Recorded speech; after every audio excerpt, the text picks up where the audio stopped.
what we do is we try to, we have these thoughts and then, oh, I remember this time growing up when I was in karate and I thought karate was going to be like 50,000 different moves. I was going to be like a ninja, like Ninja Turtles meets Bruce Lee. And actually go in and it's like, do these very few moves, do these 7 moves over and over and over, walk in, use discipline, the way we get dressed, the way we treat the place we're at, all these things that were like only a few moves, a very few set of rules.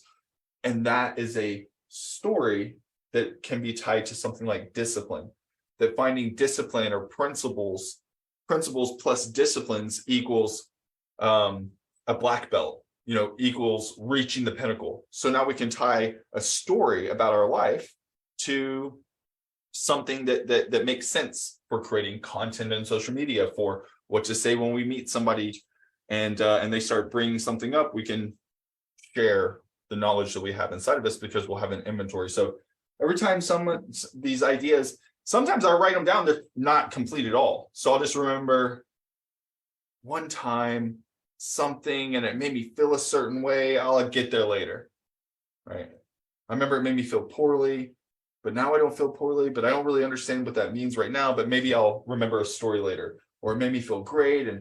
And the reason that it made me feel great is because I owned how I did something and I changed something in my life. And, that's how we can talk about transformation or whatever. So our story inventory is essentially write down all these things that have happened to us over the years and relate it to something positive. The way that I like to do that is the metaphors, the analogies. It's kind of like ...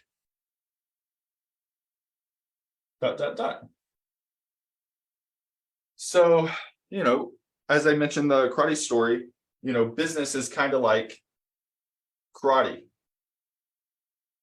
We go into business thinking it's 3,000 things. Turns out to get your black belt, it's doing 7 things 3,000 times.